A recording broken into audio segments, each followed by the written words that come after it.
पढ़ाई पूरी हो गई है लेकिन न्यूमेरिकल सॉल्व नहीं होता। फिजिक्स के न्यूमेरिकल्स में बहुत दिक्कत आती है। एग्जाम हॉल में बैठ के सवाल सॉल्व नहीं होता। कॉन्फिडेंस नहीं आता मॉक टेस्ट देने से पहले। मॉक टेस्ट में स्कोर अच्छा नहीं आता। आजकल ऐसे बहुत सारे सवाल मेरे पास personally Instagram and through various social media platform बच्चों ने एकदम बम्बार्डमेंट किया हुआ है ऐसे सवालों का। इन सारी ही प्रॉब्लम्स का बेटा एक ही कारण है जो आपको समझना पड़ेगा, that is lack of revision. Mock test दिया लेकिन सिली मिस्टेक हो गया, नेगेटिव मार्किंग ज्यादा हो गई। नेगेटिव को कम कैसे करें? ठीक है, ये सारी समस्याएं केवल एक ही चीज से रिलेटेड है, दैट इज रिवीजन। तो बेटा 60 डेज नो ब्रेक कैंपेन पर हैं हम। 60 दिन हमें कोई ब्रेक नहीं लेना है और इन 60 दिन में पढ़ाई के साथ साथ हम अपना रिवीजन कैसे करेंगे, आज के वीडियो में हम यही डिस्कस करने वाले हैं कि what should be the revision strategy for the 60 days and for the NEET 2022 paper. So बेटा सबसे पहले यू नीड टू अंडरस्टैंड कि रिवीजन शुड बी कॉन्टिन्यूअस। आपका जो रिवीजन है वो एक कॉन्टिन्यूअस प्रोसेस है। आपका जो रिवीजन है वो एक दिन का, 2 दिन का या एक हफ्ते का टास्क नहीं है। ऐसा भी नहीं है कि अभी पढ़ाई कर लेते हैं और 1 महीने पहले रिवीजन करेंगे या आखिरी 15 दिन रिवीजन के लिए रखेंगे या आखिरी 10 दिन रिवीजन के लिए रखेंगे। ये एकदम गलत अप्रोच है, क्योंकि रिवीजन कोई 10 दिन, 15 दिन, 1 महीने का टास्क नहीं है। रिवीजन आपकी throughout the journey continuous होना चाहिए। तो आपको कॉन्टिन्यूअस रिवीजन करना है। Do not wait for the syllabus completion. कोई भी बच्चा बैठकर सिलेबस कंप्लीट होने का इंतजार नहीं करेगा। अगर आप सिलेबस कंप्लीशन का ही वेट करते रहोगे तो सिलेबस कभी नहीं कंप्लीट होगा। Let me tell you very honestly, कभी भी सिलेबस पूरा नहीं होता। जिस दिन आप नीट का पेपर के लिए अपना एडमिट कार्ड लेकर भी खड़े होगे, उस दिन भी आप कह रहे होगे कि मेरा अभी ये पोर्शन बाकी है, अभी भी मेरा सिलेबस पूरा नहीं है। तो सिलेबस कंप्लीशन का इंतजार नहीं करना है, रिवीजन कॉन्टिन्यूअसली करना है। अब कॉन्टिन्यूअस रिवीजन होगा कैसे? कॉन्टिन्यूअस रिवीजन करने के लिए बेटा आपको एक स्लॉट बनाना पड़ेगा, एक स्लॉट फिक्स करना पड़ेगा डेली के रिवीजन के लिए। 1 से 2 घंटे का आप स्लॉट फिक्स कर सकते हैं। 1 to 2 आवर स्लॉट आपको निकालना पड़ेगा अपने डेली शेड्यूल में से। अगर डेली शेड्यूल बनाने में कोई समस्या है, दिक्कत परेशानी है, तो मुझे बताओ। I will also make a video for the daily schedule कि 60 दिन के लिए आपका डेली शेड्यूल क्या होना चाहिए।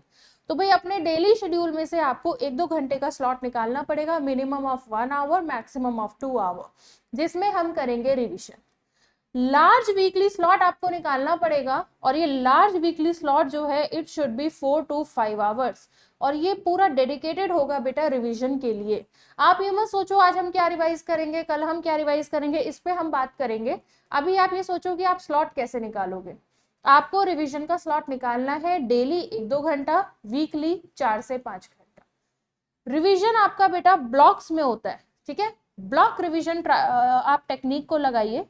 रिवीजन ऐसे नहीं होगा कि हम आज पढ़ लेते हैं फिर जब मॉक टेस्ट आएगा उस टाइम पे बैठ के हम रिवीजन करेंगे। This is not the right approach. Revision आपका ब्लॉक में होना चाहिए। ब्लॉक का क्या मतलब है? अगर मेरे मॉक टेस्ट का सिलेबस है 4 चैप्टर या 1 चैप्टर भी, तो उस चैप्टर को बांट लो। फॉर एग्जाम्पल अगर मेरे टेस्ट में इलेक्ट्रोकेमिस्ट्री आने वाला है, so I can divide the electrochemistry into 3 portions. I can take galvanic cell one day, I can take electrolysis one day and I can take conductance one day। तो मैंने अपने chapter को 3 दिन के रिवीजन के छोटे छोटे स्लॉट्स में डिवाइड कर दिया। This is known as block revision. तो ब्लॉक्स में आप रिवाइज करो। आप वेट मत करो कि 15 दिन बाद जो मॉक टेस्ट होना है तो मैं टेस्ट से 1 दिन पहले रिवाइज करूंगा या करूंगे। टेस्ट से 1 दिन पहले कभी रिवीजन नहीं किया जाता बेटा।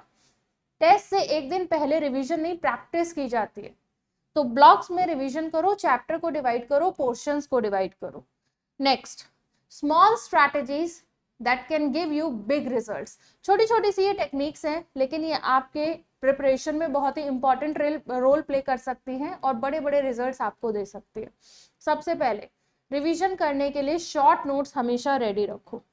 रिवीजन कभी भी आपकी जो लॉन्ग नोटबुक है उससे बेटा रिवीजन नहीं किया जाता। डेडिकेटेड शॉर्ट नोट्स आप रेडी करो रिवीजन करने के लिए। शॉर्ट नोट्स कैसे बनाने हैं इस पर ऑलरेडी मैंने एक वीडियो डाला हुआ है, और भी मिल जाएंगे आपको बहुत सारे video, how to make your short notes. जब भी आप कोई चैप्टर खत्म करते हो आप उसे थ्रू आउट जब भी पढ़ते हो यूट्यूब से या किसी भी सोर्सेज से, प्लस से या फ्रॉम एनी सोर्सेज, आप उसको नोट डाउन करते हो। अब आप उस चैप्टर को एनालाइज करते हो। मैंने आपको हमेशा एक बात बोली है कि रात को सोने से पहले आज जितना पढ़ा होता है 15 मिनट उसको रीड करके सोया करो। जब आपका चैप्टर फिनिश हो जाएगा उसके बाद आपको ये आइडिया लग जाएगा, अगर आपने 15 मिनट डेली के निकाले थे, अगर आपने दिए थे, तो आपको ये आइडिया लग जाएगा कि इस चैप्टर में क्या ऐसी बातें हैं जो मैं भूल सकता हूँ या सकते हूँ, जो मुझे याद नहीं रहने वाली हैं फॉर अ लॉन्गर टाइम। होता है ना, फॉर एग्जाम्पल रिडबर्ग कांस्टेंट की वैल्यू इतनी टफ है तो बहुत ज्यादा पॉसिबिलिटी आप उसको भूल जाओ, लेकिन स्पीड ऑफ लाइट बहुत आसान है तो बहुत रेयर पॉसिबिलिटी आप उसको भूल जाओ। तो क्या ऐसी चीजें हैं जो मुझे शॉर्ट नोट्स में इंक्लूड करनी है। शॉर्ट नोट का मतलब ये नहीं है पूरा चैप्टर छाप दोगे दोबारा से, फिर क्या शॉर्ट नोट, फिर तो उसी नोट डिटेल नोट से ही पढ़ लो। तो शॉर्ट नोट का मतलब है कि सारी चीजों को क्रिस्प करके लिख दो और उन बातों को हाईलाइट कर दो जिनको ये भूलने के चांसेस ज्यादा हैं। हमें पता होता है हम क्या ज्यादा भूल सकते हैं, राइट। कोई पर्टिकुलर कांस्टेंट की वैल्यू हो सकती है, कोई पर्टिकुलर फॉर्मूला हो सकता है, एंड कोई पर्टिकुलर एक्सेप्शन भी हो सकता है। Make formula sheets. बेटा formula sheets plays a huge role. Formula sheet एक ऐसा छोटा सा सीक्रेट है जो सच में बहुत ही अच्छे रिजल्ट्स देता है। दैट इज वाई हमेशा ऐसे की फॉर्मूला शीट्स बनाओ। जब आपका चैप्टर पूरी तरह से खत्म हो जाता है तो सीधा न्यूमेरिकल्स करने मत कूद जाओ, ठीक है। डायरेक्टली कूदा नहीं जाता है, पहले वार्म अप किया जाता है। डायरेक्टली आप 400 मीटर की रेस को ऐसे ही नहीं दौड़ लोगे, पहले आप उसके लिए प्रैक्टिस करोगे। तो जैसे ही चैप्टर खत्म हो जाता है आपको पहले फॉर्मूला शीट बनानी है, उस फॉर्मूला शीट को कम से कम 3 बार पढ़ना है और उसके बाद आप न्यूमेरिकल्स पे कूदोगे, उसके बाद आप क्वेश्चंस करोगे। Rank your questions. बेटा जब आप क्वेश्चन प्रैक्टिस कर रहे हो तो क्वेश्चंस को रैंक करने की हैबिट बनाओ। क्या फायदा होता है रैंक करने से, कैसे हम क्वेश्चंस को रैंक करते हैं। क्वेश्चंस रैंक करने से मतलब है कि या तो आप स्टार दे दो यार क्वेश्चंस को, जो क्वेश्चन ज्यादा अच्छा लगे उसको ज्यादा स्टार दे दो। जोक्स अपार्ट, आप क्वेश्चंस के लेवल को पहचानो, आप क्वेश्चन को समझो कि किस क्वेश्चन में आप अटके थे, किस क्वेश्चन में आप 2 बार अटके थे, किस क्वेश्चन में आपने पूरा सोल्यूशन की हेल्प लेनी पड़ी और किस क्वेश्चन के लिए आपको टीचर की हेल्प लेनी पड़ी। तो कुछ क्वेश्चंस आपके इजी हो सकते हैं, कुछ क्वेश्चंस आपके मॉडरेट हो सकते हैं, कुछ क्वेश्चंस आपके डिफिकल्ट भी हो सकते हैं। क्वेश्चंस को रैंक करो। इजी क्वेश्चंस की कैटेगरी में आपके मेनली वो सवाल जाएंगे जो आपने एक बार में बना दिए थे फॉर्मूला शीट पढ़ने के बाद, चैप्टर पढ़ने के बाद, without any additional support. Moderate questions वो हो सकते हैं जिसके लिए आपको दोबारा से थ्योरी नोटबुक खोलनी पड़ गई या दोबारा से टीचर का लेक्चर खोलना पड़ गया या सोल्यूशन देखना पड़ गया। Those are your moderate questions. Difficult question वो है जो आपको सोल्यूशन देख के भी समझ में नहीं आए, आपने सोल्यूशन भी चेक कर लिया, आपने टीचर के लेक्चर को भी वापस से रिवाइज कर लिया, आपने फॉर्मूला भी देख लिया, लेकिन अभी भी आपको सवाल नहीं समझ में आ रहा। ऐसे सवाल हैं डिफिकल्ट और ऐसे सवाल नीट में बहुत ही कम आते हैं। आप नीट के पेपर को एनालाइज करोगे, अगर आपने अपने क्वेश्चंस को रैंक कर लिया है, मान लो, चलो मेरी बात मानो, मैं आपको एक छोटा सा टारगेट देती हूँ, आप अपने कोई भी एक पर्टिकुलर चैप्टर जो आजकल आप रिसेंट में पढ़ रहे हो उसके क्वेश्चन को रैंक कर दो। EMD रैंक उसी अकॉर्डिंग करना है जैसे मैंने बताया है। अब आप नीट का कोई भी पेपर उठा लो, PYQ उठा लो, उसी पर्टिकुलर चैप्टर का 10 साल का PYQ उठाओ और मुझे कंपेयर करके बताना। अगर 10 साल के PYQ में आपके पास 20 क्वेश्चन है, लेट्स से आपने एटॉमिक स्ट्रक्चर देखा है, एटॉमिक स्ट्रक्चर का आप प्रैक्टिस किया, आपने अपने क्वेश्चंस को रैंक कर दिया है, अब आपने एटॉमिक स्ट्रक्चर का PYQ देखा, अगर उसमें 10 सालों में 20 सवाल एटॉमिक स्ट्रक्चर से आए हैं तो ट्रस्ट मी आपके नीट के पेपर के उन 20 में से 15 से 16 सवाल इस कैटेगरी के होंगे। किस कैटेगरी के? इजी। करके देख लो, एक छोटा सा एक्सपेरिमेंट है, ठीक है। तो 15 से 16 सवाल इजी कैटेगरी के होंगे। तो क्या हमारा पेपर टफ आता है? बिल्कुल भी नहीं। तो फिर रैंक क्यों नहीं आती, हमारा सिलेक्शन क्यों नहीं आता? क्योंकि हम छोटी छोटी चीजें भूल रहे हैं, क्योंकि हम रिवीजन टाइमली नहीं कर रहे हैं, हम रिवीजन अच्छी तरह नहीं कर रहे हैं। तो ये छोटी बातें हैं, इनको ध्यान रखो बेटा। अगर कुछ ऐसी चीजें हैं जो आप मल्टीपल राउंड्स ऑफ रिवीजन के बाद, multiple rounds of brain training के बाद, क्योंकि every time you do the revision you are giving a training to your brain, अब आप मल्टीपल राउंड्स ऑफ रिवीजन के बाद भी कुछ याद नहीं रख पा रहे हो, मेरे साथ भी होता है, कुछ फॉर्मूला ऐसा है कि मैंने 4 बार पढ़ के भी मुझे 5वीं बार फिर किताब खोलनी पड़ जाती है। उसके लिए you can make flash card, you should make flash cards बेटा, आपको उसके लिए फ्लैश कार्ड्स बनाने चाहिए। फ्लैश कार्ड वो है, ऐसे टॉपिक्स को हम फ्लैश कार्ड पे लिखने वाले हैं जो मल्टीपल रिवीजन के बाद भी हमको याद नहीं रहते। Topics after multiple rounds of revision, right. Revision, इस शब्द को समझना, दोबारा से पूरे विजन को आपको क्रिएट करना है, दिस इज रिवीजन, राइट। सो बेटा ये कुछ स्ट्रैटेजीज हैं, एक्सपेरिमेंट कर लेना जो आज मैंने बताया है और फिर मुझे बताना कि कितने क्वेश्चन आपके इजी कैटेगरी के निकले। फ्लैश कार्ड्स बनाना स्टार्ट कर दो फॉर दोस टॉपिक्स जो आप मल्टीपल राउंड ऑफ रिवीजन करके भी याद नहीं रख पा रहे हो। चलो, इसके बाद रिवीजन कर लिया, पढ़ाई कर ली, मॉक टेस्ट दे दिया, क्या अभी भी कुछ ऐसा है जिसे हम गलत कर रहे हैं? क्या अभी भी हम स्टक हो गए हैं 600 नंबर पर, 580 नंबर पर? We are feeling stucked. तो अब हम क्या करें? तो अब आपको याद रखनी पड़ेगी ऐसी चीजें जो आपको नहीं करनी है। Don't do these mistakes, do not refer multiple sources. बेटा 10 तरह के सोर्सेज इधर उधर से यहाँ भी पढ़ लें, यहाँ भी देख लें, यहाँ भी लेक्चर अटेंड कर ले, ये किताब भी खरीद लें, ये किताब भी ले आते हैं, किसी दोस्त से बात की, उसने बोला कि ये वीडियो बहुत अच्छा था, वो भी देख लेते हैं। अगर आप यही करोगे तो जिंदगी भर आप यही करते रहोगे। मल्टीटास्किंग एक रिसर्च है, प्रूवन रिसर्च है कि मल्टीटास्किंग इंसान नहीं कर सकता।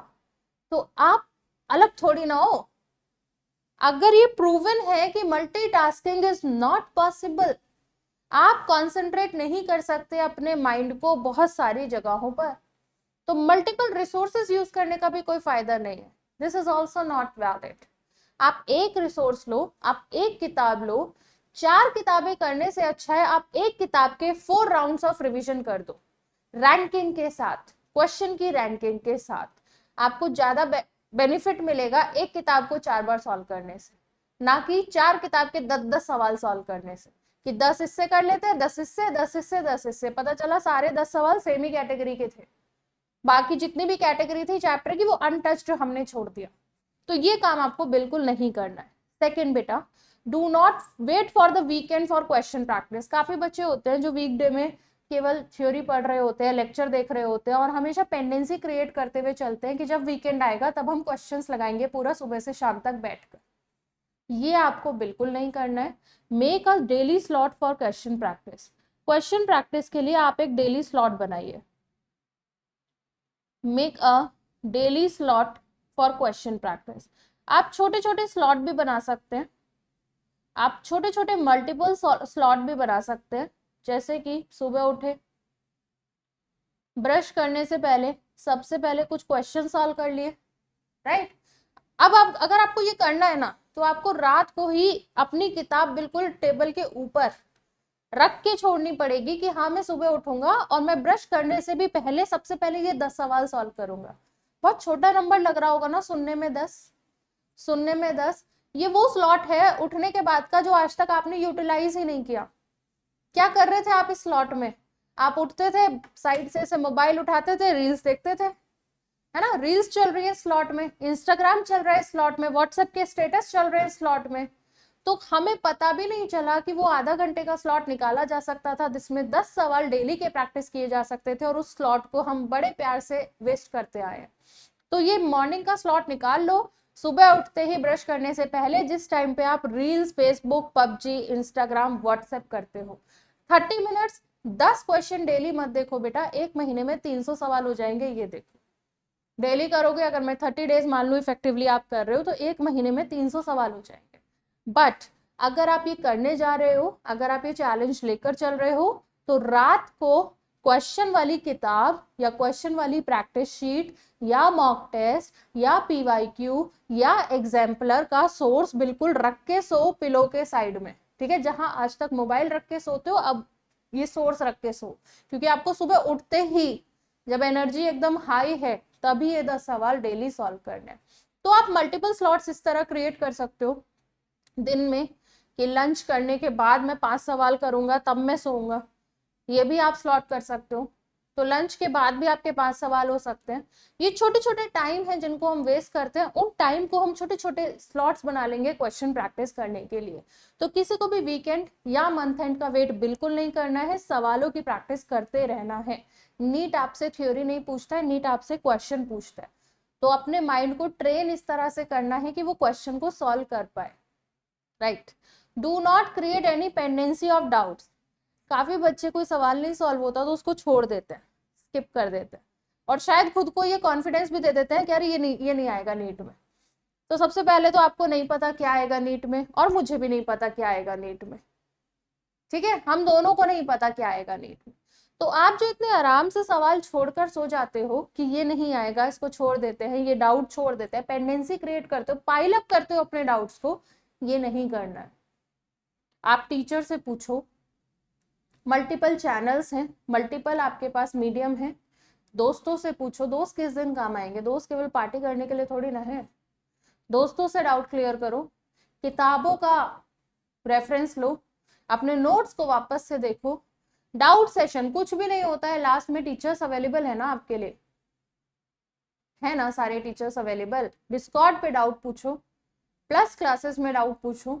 सो you have multiple ways to raise your doubts. तो डाउट्स को कभी भी छुपा कर नहीं रखना है। अगर वो डाउट्स आपको लग रहा है बहुत बेकार है, बहुत ही बेकार है, लोग मुझ पे हंसेंगे, तो भी आपको वो डाउट पूछना है। Do not wait for the last month for revision. जी, ये मैंने आपको बिगनिंग में भी बताया था, और हम खत्म भी यहीं से करेंगे आज का वीडियो। मैंने शुरुआत भी यहीं से की थी कि revision is a continuous process, और हम खत्म भी यहीं से करने वाले हैं कि आखिरी महीने में रिवीजन करने का इंतजार नहीं करना है कि जब हमारा सिलेबस खत्म होगा, आखिरी महीना हमने रिवीजन के लिए रखा है। This is not the way. आपको डेली रिवीजन का स्लॉट और वीकली रिवीजन का स्लॉट निकालते हुए चलना है, कोई भी लास्ट मंथ के लिए बैठकर इंतजार नहीं करेगा। So this is all in this video, hope you will apply this. आप आज से ही अपना डेली स्लॉट निकालना स्टार्ट कर दो, वीकली स्लॉट निकालना स्टार्ट कर दो। कोशिश करो एक हफ्ते में जो पढ़ा है उसको वीक के एंड पे रिवाइज कर देंगे, खत्म कर देंगे। डेली में आप पिछले वीक का या पिछले 10 दिन पहले जो पढ़ा था उसके लिए आज का आप स्लॉट निकालोगे। So for this way we will move for the next 60 days. 60 दिन बहुत मेहनत करनी है, बहुत ज्यादा मेहनत करनी है, जितना पॉसिबल है उतने एफर्ट्स बेटा लगा देंगे।